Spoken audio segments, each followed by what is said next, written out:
Big day for the news, eh? A couple of rather big announcements. First of which, got everyone excited, got everyone happy, got everyone's blood flowing. On April the 25th, Revenge of the Sith will be making its return to theaters. And that is, of course, a Friday. And of course, I will be there. And it's going to be in theaters for a whole week. So I love that it gives the weekend and then it gives the wraparound, just in case you don't work on weekdays. I think that that's super solid. And I'm probably going to go and see it multiple times. I'm going to go see it on the Friday. And then probably on Tuesday. So I'll go see it in theaters a couple of times. And I'm really excited for that. I think that's going to be absolutely sick, absolutely gas. I've seen it in theaters before, but I saw it in theaters 20 years ago. You know, when I was a sprite and spry 7-year-old. And now here we are. I can't wait, and I'm super excited for that. I'm curious what like the popcorn bucket's gonna look like, because popcorn buckets are kind of like the new meta for movie releases, especially big ones like this. I'm sure they'll do something, but because it's only a week, I don't know if they'll do a popcorn bucket. Second piece of news is that Kathleen Kennedy is gone. She is planning her retirement from Lucasfilm, and with the expectation that we're only going to be getting Andor and then season 3 of the anime style show Star Wars Visions, it looks like her finger is off the pulse now of Star Wars. And that has come to what I've seen on X, on Instagram. Haven't seen Reddit quite yet. Haven't seen YouTube comments quite yet. But it does seem like people are excited about that. It does seem like people are hype about that. My only thing is, we gotta wait and see who's now gonna become president of Lucasfilm. Is it going to be fan favorites such as Jon Favreau or Dave Filoni? Is it going to be a corporate hire? Is it going to be an outside hire? You just never know. I would love it to be someone like a Jon Favreau, like a Bryce Dallas Howard. Someone who's been there, done that, done every role from behind the camera, in front of the camera, been involved with making successful stories inside and outside of Star Wars. And those two are my definite favorite picks. An outside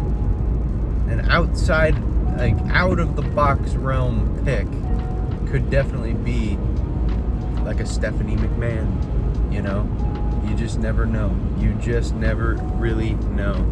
But I'm excited to see what happens, not only with Lucasfilm, but with Star Wars moving forward. Is this going to be a dawn of a new era? Is this going to be a good time for the fans, a good time for the story, a good time for everybody involved? I hope so. I really do. You know, I don't even like talking about stuff that's not the story, but I felt like that these two news pieces were big enough to sit down and to talk about and to discuss. Now, I do think that there are some drawbacks with removing Kathleen Kennedy. I feel like it is a, hey, we're gonna go ahead and go in a different direction. Why don't you just retire? You can get your tenure. That way we don't have to, you know, make it messier than it has to be. I feel like that's the kind of situation that it is. It's as opposed to a resignment because she's been there so long. I do feel like it's more of a retirement.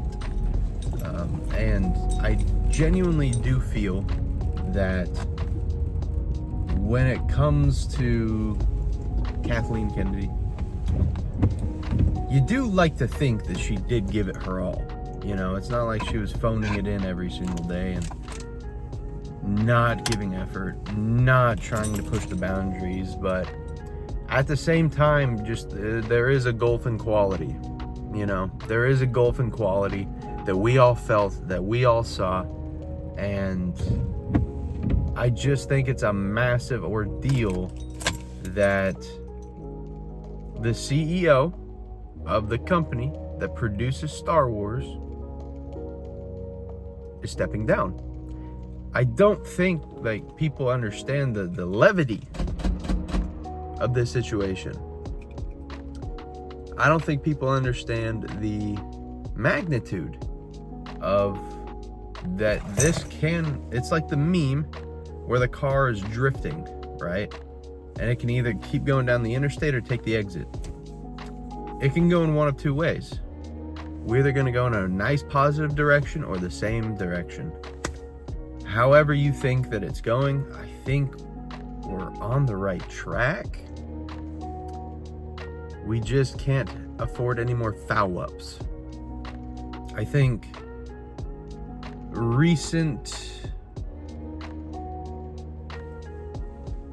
productions, recent performances, recent writings, recent scripts, recent stories have set the franchise back a bit. But I do think that through the dark times, there will always be hope. And I'm very hopeful for Star Wars. I'm very hopeful for Lucasfilm, for the guys at ILM, for everybody involved at Lucasfilm. I think that there is hope, and I think that good things are on the horizon. And you have to thank Kathleen Kennedy for all that she's done. You have to appreciate Revenge of the Sith coming back to theaters after 20 years. Let's not forget, though, this is also the 10th anniversary of The Force Awakens. And that, I feel, is going to be a major dialogue piece in the back half of the year as we get closer to December, as we get closer to the possible re-release date. It's interesting. Is The Force Awakens going to get re-released? 10-year anniversary. You never know. We'll have to wait and see, and we'll have to wait and see what they do with it. But I am just very excited to be a Star Wars fan. Very excited to be part of this wonderful community. And I'm curious what you guys think, what your guys' fallout is. Let me know in the comment section below. How are you feeling about these two news pieces? Are you excited? Are you going to go and see Revenge of the Sith? And if so, is it your first time seeing it in theaters? Or is it a return trip many moons later? It's been your boy SoTeeko. I do appreciate each and every single one of you guys. And above all else, make sure to stay safe. Tell your mother that you love her. And with peace, knowledge, and serenity, may the Force be with you.